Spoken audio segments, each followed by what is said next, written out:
Welcome to the Better Together podcast. I'm your host, Kyla, and today we're going to be talking all about life lessons. But before we get into the topic, I just wanted to update you all on some things going on with the podcast. So I am starting to think more about the visual for this podcast, and I will be coming out with some sort of visual in the near future, which I'm really excited about. I'm hoping that it will help with engagement and hopefully you guys will like it. So if anybody has any ideas, I'm still in the brainstorming portion of figuring out what I want to do, whether I want to do it in my apartment or if I want to do it in a different space that I rent. So if you have any ideas, please let me know and I will keep you updated as I start to figure that out a little bit more. But I do want it to happen soon, so know that that is coming in the near future. I'm going to be starting with my journey to the heart entry per usual. And usually how I pick my journey to the heart entry is based off of whatever day I'm filming, because when I started reading these entries, I mentioned that this book is a daily meditation book, which means that each day there's a date for each entry, and I'll usually go in order, and it goes through the entire year. Today I decided to do something a little bit different and pick one based off of something that really resonated with me and was timely with stuff happening in my life, and also maybe, relatable to the topic as well of what I'll be discussing today. So I'm excited about the entry I chose, and I'd be curious of what you guys think of this entry and how it relates to you and your lives. And yeah, so feel free to write in and comment about it if it's something that resonates with you, or if it's something that doesn't resonate with you. I'd still be curious to hear your thoughts on it. This one is called Embrace Change. You don't have to fear change. What you need to fear, a friend once told me, is things remaining the same. When that happens, life has stopped. Life is an evolution. Your life is constantly, quietly evolving each moment into something new, something different, something that adds gracefully, beautifully, and perfectly to what was. You can trust that process with all its insights, clarity, confusion, and emotion. You can trust that process with its peace, joy, laughter, and its side trips. Learn to honor and love the process of continual evolution and transformation. It's how things grow. It's how you grow. It's how life is.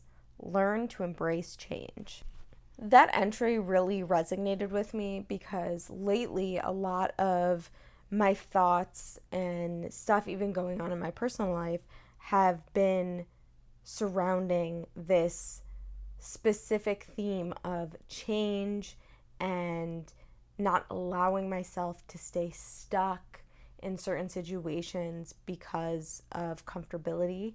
And I want to be able to be aware of when I am staying stuck and when I need to allow myself to accept change, because I am the type of person that gets very nervous and scared and anxious when it comes to things changing.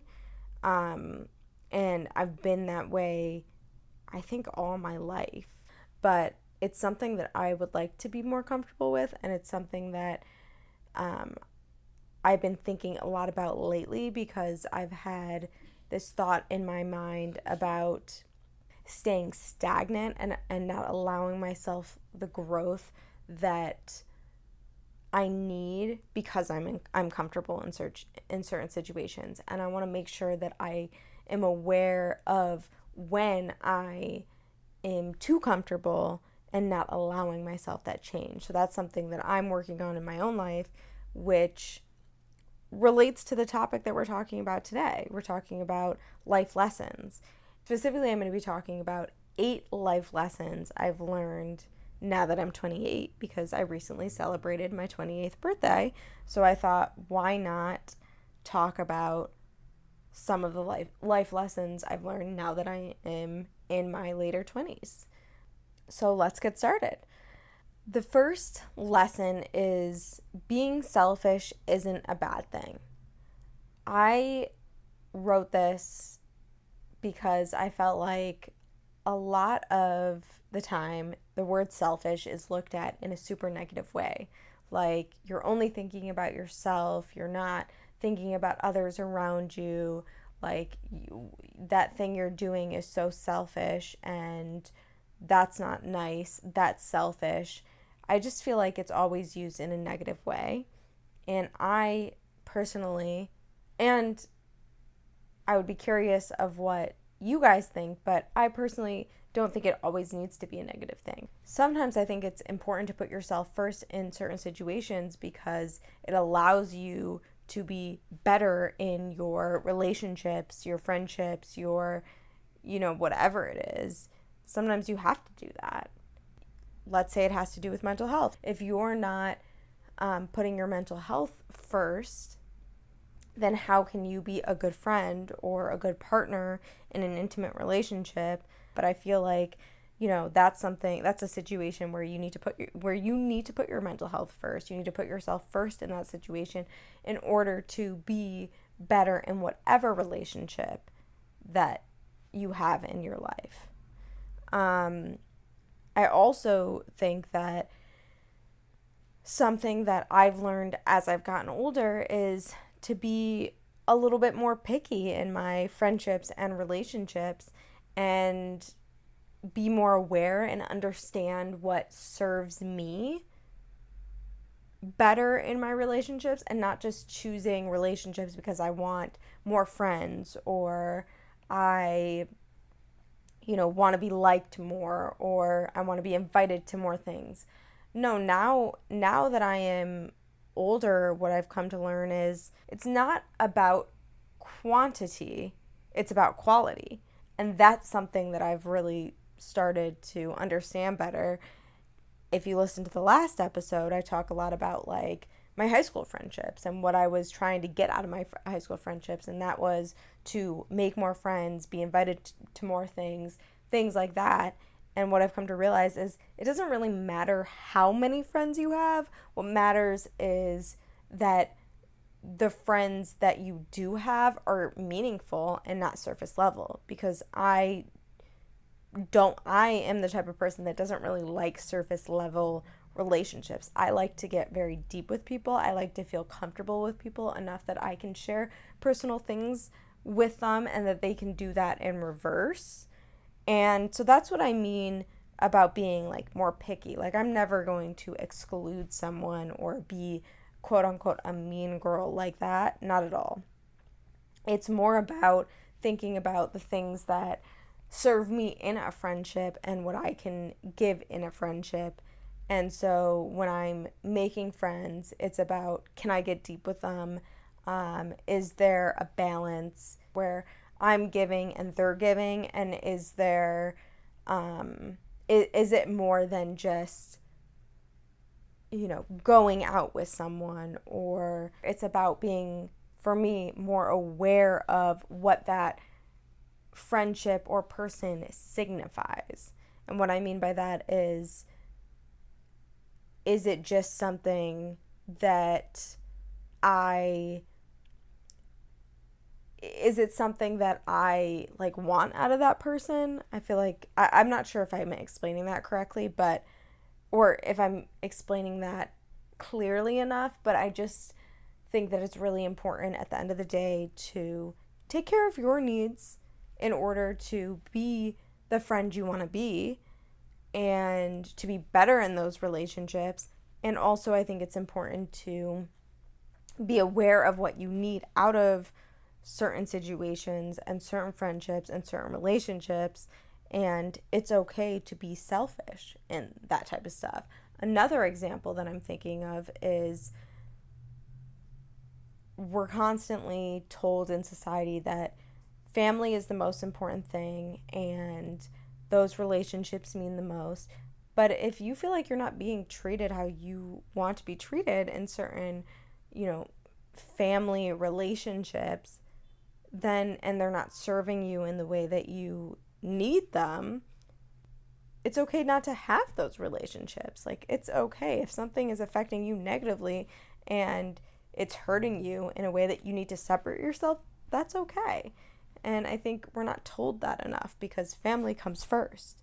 But also, if you have friends that you consider family, that can come first too. So it's based off of what your needs are. And I don't think that, I hate that the word selfish is always used so negatively, and I just don't think it's always negative. I just don't. Number 2, slowing down. I am the type of person that goes. I can be a workaholic. I can be a workout-aholic. I am constantly on the go, and I think the reason that I am like that is because I am a very anxious person, and so I'm always trying to focus on, what the next thing is, and like being the most busy and the most productive and things like that to distract myself. And I should preface that all these lessons are things that I am not like 100% in, but things I've learned and that I am continuing to work on. It's always a work in progress, and I'm never going to be perfect at these things. There are always things I'm working on, but they're things that I have become aware of, which is why I've chosen these life lessons. It's not always about where you're going, but it's about the journey of how you get there, and to enjoy those small moments of making that goal and making it happen. It's not always about exceeding or being successful in that goal. It's about how you get there. That's the part where that journey to get to the goal that you want to make is where you learn the most. I also think slowing down means taking time to sit with your thoughts before speaking on them, and speaking thoughtfully about certain things, because words can have a negative effect on the people around you depending on what the situation is. If I get in a fight with a friend or a boyfriend and I say something quickly without even thinking about it that's hurtful, I don't want to do that. So sometimes it's important to sit and think about what you say before you say it. A very generic example is, an application that you're writing, or like a essay you have to write for, let's say, a college application or something like that. If you write out something, you don't want to send it right away. You want to make sure that you read it a few times and you fix your grammatical errors, or you want to make something sound better than it sounds originally when you first typed it. It's the same thing with having, a thought immediately and like speaking it to somebody. Sometimes it's good to just like sit with it and think about it, and think about if that's something you really want to say, or what does that mean. Also, slowing down enough to enjoy the things around you. I live very close to a bakery, and I have to take my dog on a walk every day, and I don't always stop and think about or am aware of the smells that come from that bakery and how those smells make me happy. It's a good smell, and it makes me feel happy, and I feel good smelling something delicious. So sometimes when I'm taking Kuma, that's my dog's name, on a walk, I will have that smell hit my nose, and it's an instant like dopamine release in my head because it feels good and it makes me feel happy. And just like taking time to enjoy those small moments where I'm on a walk and I can smell the bakery, like that's awesome. And other small moments of just like petting my dog or my cat, because I have a cat too. Taking those moments that make me feel really happy and being present in them. It's so important. Like at the end of the day, slowing down is about being present to me. And It's not always worrying about the next thing or stressing about the thing that happened before. And this is something I've heard. I can't remember where I heard this, but you're anxious when you focus on the future. You're depressed when you focus on the past.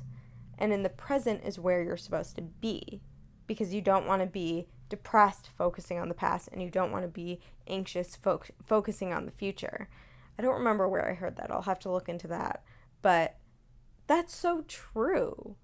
It's not about like where you're going. At the end of the day, like, is there really a point in anything? I know that kind of sounds depressing, in that statement sounds depressing in itself, but for me, understanding and realizing that there's not really a point in anything. So to live your fullest life in the present moment is the most important thing. So those are the things I kind of think about when I'm thinking about slowing down. It's about enjoying the journey and the path to get to that thing, but not to worry and be anxious and stressed about getting to it, and not to be regretful or depressed about what didn't happen. Things happen and play out how they're supposed to play out. I truly believe that. And if you are acting in good faith and you are a good person, then there will be good results. Things do just happen in life, and that's something I'll discuss in another episode, because it's something that I've had to come to terms with past like traumatic events that have happened in my life. But I do truly, truly believe that if you are acting in good faith and you are trying your hardest, that good things will eventually come from that, even if they're not coming right away. Number 3, taking risks, and I put this in quotes, failing at something. When I was thinking about this topic, not even this topic, when I was thinking about this life lesson, something I wrote down is it really even failing, or is it learning from a mistake? How else do you learn if you don't make a mistake? And that's something that I struggle with even now. I think about in terms of the podcast, I think about how I would love this podcast to turn into something. Right now, I am just doing it for me, and I'm doing it because it makes me happy and excited. But would I love for this podcast to like turn into something and a lot of people listen to it? Of course I want something to come of it. But I think when it was the release date for my first episode, it was really scary. And it is still even scary. Every time I release an episode, it's scary because I am opening myself up to judgment from the public and from the internet, and that's scary. Once something is on the internet, it is on the internet, and it is on there forever, and anybody can comment, anybody can have an opinion about it, and that's really scary. So the thing I think about a lot is like, what if this doesn't turn into anything? What if I'm just doing this and nobody ever listens to it and it never turns into anything? Is that a fail for me? And I try to reconstruct my thoughts on this, because at the end of the day, it's more important to at least try the thing, to make the jump, to take the risk, than to not try at all. And this goes back to the entry I read, change, and the theme of staying stuck. I would rather take the risk and like choose the thing that's scary to do than stay stuck. And I think this podcast is that for me. I am diving into something completely new, completely foreign, and I don't know what it's going to look like in the future. I don't know what this is going to turn into. It could be amazing and turn into such a big thing, or it could turn into nothing. And either way, whether it turns into nothing or whether it turns into something bigger, I am still taking things away from it, and I'm still learning from it, and it's still an experience that is fulfilling to me at the end of the day.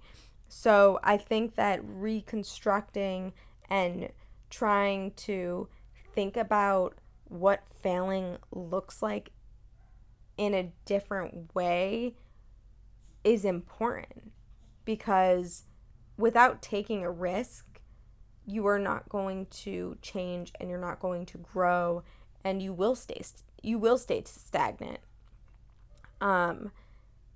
So I think that taking the leap is necessary in every single situation, as long as you're not taking a risk that is dangerous and life-threatening.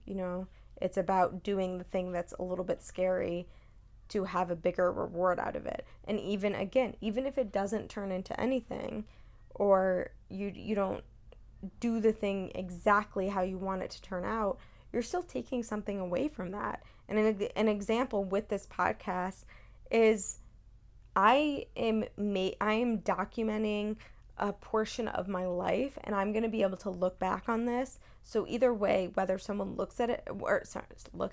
whether someone listens to it or not, I'm still taking something away, and I will later be able to listen to this, and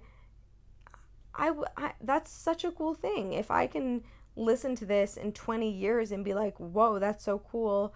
I'm listening to a time in my life that I'm never going to get back. That's a cool thing. So it's looking at things differently. It's reconstructing your mindset on certain things and forcing yourself to take a risk in a safe way. Because a bigger reward will come from it either way. And so is that even really failing? It's without making a mistake, without failing, you do not learn. So you have to be able to take those steps and fail and make mistakes in order to grow from it and become more aware and a better person because of it. Number 4, listen to your gut. This sounds very cliche, I know, something I'm sure many of you have heard before, but it's so true. And how I feel like it's hard to know the difference between what anxiety or feeling worried or stressed versus a gut feeling. So something that I try to do is listen to my physical body. How do I feel physically? So for me, this is how I make the difference. First of all, if something doesn't feel right to you, ask yourself why. If you're already beginning to start to question what that is, ask yourself why. There's something in the back of your head telling you something. Ask yourself why. Be aware of something going on in your head. Don't ignore that. Anxiety questioning is different from a gut feeling. So for me, a gut feeling is a nagging voice in the back of my head. And that's what I mean. If there's a nagging voice in the back of your head, try to be aware of that and ask yourself, why are you having a nagging feeling in the back of your head? Anxiety for me is like a tightening in my chest and a compulsive voice in my head. So listen to your body and know the difference. Physically, anxiety is like the chest tightening, my stomach feeling queasy, certain things like that. And whereas a gut feeling is more like back of the head, this doesn't feel right, and being very aware and knowing this thing, whatever it is, does not feel right, and I know it doesn't feel right. And I think something a lot of people don't realize is that our bodies react in physical ways when they are trying to tell us something. So it's important to understand what those physical sensations feel like and how it affects us mentally. Number 5, advocate for yourself. No one is going to care more about you than you will care about yourself. You know the situations you're in. You know that if something is hurting you, or if you need extra help on something, or if it comes down to a work thing and you know you want more out of your work situation. An example I have with this is I have been recently asking for a raise in my job. And there's been a lot of budget cuts where I'm working right now. And so raises aren't an option. Something I said to my supervisor was, I am always going to advocate for myself, and I'm always going to bring up this raise situation until I get it, because I know what I stand for. I know the work that I'm putting in, and I know that I deserve this, and I will not stop advocating for myself. And it's important to do that. Nobody is going to care. You're not just going to get the raise. You're not just going to get the promotion. You're not just going to get the help you need unless you speak up and you say the things that you need. And it's important to do that in every single aspect of your life. It can be work. It can be school. It can be relationships. If you're not feeling like you're being heard in a relationship, if you feel like you're not getting what you want out of a relationship, if you feel like you're, again, not being heard, it's important to speak up and say what you need. It's better to be over communicative than not communicative at all, because you're never going to get what you want or what you need out of a situation because of it. Number 6, be yourself. Also another cliche one, but also so important. People can tell when you're not being authentic. And I think you are so much cooler when you are being yourself. And because you're being yourself, the right people will flock to you because of it. Like I was talking about in my last episode, if you listened, I was the type of person that was going out of my way to try to be cool and try to be someone I wasn't in order to get invited to more parties. And that was validating me in a way of that I wanted to be more liked and feeling like people around me liked me, and a lot of people liked me. And that's, now I look at that and I'm like, that's ridiculous. I want to go out of my way to be my authentic self, because then I am bringing the right people towards me, and I'm building relationships that are way more meaningful than if I'm not being myself. Then I'm not having the right people flock towards me, or I'm not having anybody flock towards me. And so I think that when you, again, even when I was thinking about how I was going to make this podcast a thing, a lot of it was like, I was thinking about how it is so important that I need to put myself out there in a way where I am being vulnerable, where people can connect with me. And if I'm vulnerable and honest about how I'm feeling and what I'm saying and what I want to put out there, people are going to be more drawn to that. And that's exactly the way I think about friendships too. It's important to be your complete and honest self 100% of the time. And if it comes off as weird or, not cool or whatever it may be, then those aren't the right people you're surrounding yourself with in the first place. Number 7, spend time alone. This has been something that has taken me a long time to come to terms with and understand and learn about, because if you listen to my second episode about my personality type, I am more extroverted than I am introverted, which means I tend to get more of my energy by surrounding myself with people. And so for a long, long time, I felt like spending time alone was making me feel not good. It was making me feel like lonely and weird and like depressed in a way. And what I've come to realize is that actually in the times that I do spend purposefully alone, that I'm able to I'm able to take away more and learn more about what I need and what I like. And I've also come to learn that I really like myself, and I really like having the opportunity to learn about myself and re-energize alone. And I've learned that moments of quiet time to think independently in my head and self-talk in my head have changed the ways that I think about alone time. And now it's something I do need to re-energize. And I think everybody needs a little bit of alone time, but I also think it comes down to balance and balancing out between too much alone time and too much time around people. There's both sides of the spectrum. And this leads me to my This leads me to my eighth life lesson, which is balance. So I've always been the type of person that overworks, like I said early in their episode, overworks out, like just overdoes in general. I go full force into things without having much balance in my life. And an example of this is overworking and overexercising.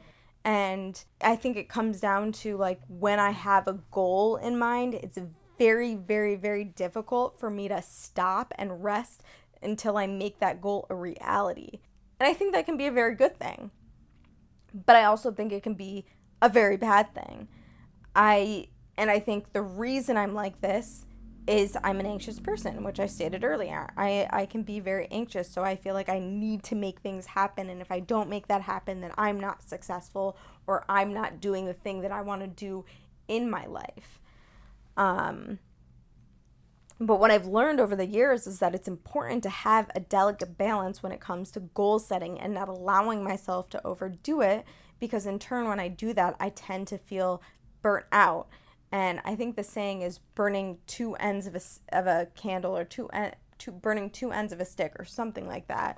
And when I do that, I'm not really succeeding in the goal I want. So if I'm overworking and I'm making all the deadlines I want, but I'm doing it and I'm sacrificing the time to like rejuvenate and like re-energize for things, and I'm like overdoing it, then I'm not really succeeding in that goal. I'm just overdoing it and feeling burnout, and in turn that doesn't feel very successful to me. So I've been trying to implement more rest into my productivity. So sitting on the couch and being a couch potato for a day on a Saturday and not being quote unquote productive is actually something that recharges my battery and in turn makes me feel more productive when I start to do the work. It just gives me the reset I need so that I can actually succeed in whatever goal that I'm trying to make. It's all about keeping that delicate balance, because it's so important to stay balanced in every aspect of your life. So some examples of this would be balancing fun with productivity, making sure you're balanced in your meals, making sure that you have your veggies, your carbs, your protein, your fruits, whatever it is, because those all affect different aspects of your life. Spending time alone versus spending time with people. Being balanced with all those things, rest and work, is so important to your happiness and your well-being and your success. So those are the life lessons I wanted to hit. I'm still working on and have many life lessons that I'm learning as I go along, and I'm sure I'll add to this list eventually, but I wanted to do 8 specifically because, one, I'm turning 28, and 8 is a very lucky number to me. And so I'm excited for this new year and new chapter of my life. I'm excited to see where things go, and I'm excited to see where this podcast goes, and I'm just trying to be more aware of things, and I'm also trying to be more grateful of things, because I get wrapped up in being bitter about things that make me unhappy, and I don't want to be a bitter person. I want to be able to feel positive and understand that I am going to feel and struggle in certain times in my life, and there will be other times that I don't struggle, and getting through those times without being so negative, because I feel like when you're super negative, it like attaches to you and it makes things worse. you're never going to be perfectly happy, and there's always going to be things that could be better. And it's about making where you're at in life now as best as it can be, and trying to stay positive. And I know that you're never going to be 100% positive all the time, and I am not like that at all, and I'm not trying to say that I'm like that, but I do want to try to be, this is something I'm actively working on, which is why I say it, but I want to try to recognize the things that do make me feel grateful and do make me feel happy, and stay positive on those things versus like being super, super negative about certain things and getting stuck in a headspace that doesn't feel good. It's not making, it's hurting me, and not really, it doesn't suit what I need anyways. But that's all. Like I've said in every single episode, I'm sure, is I feel like I go on a rant and I don't know what I talk about half the time. But I do want to know what you guys think of this episode. I want to know what your life lessons are. I want to know if you relate with any of the life lessons that I've talked about, or any of the other things I've talked about within those life lessons. I hope that you guys like this episode. I would love to hear what you think of this, and I would love to do a part 2 on this eventually. When I think of more life lessons. Thank you once again for tuning in, and please remember to rate, like, comment below. It helps tremendously. Follow me on my personal Instagram, which is Kyla_Milberger. Follow me on the podcast Instagram, which is the_bettertogether_podcast, and send your questions, comments in at thebettertogetherpod@gmail.com, and I will see you next Sunday. Bye.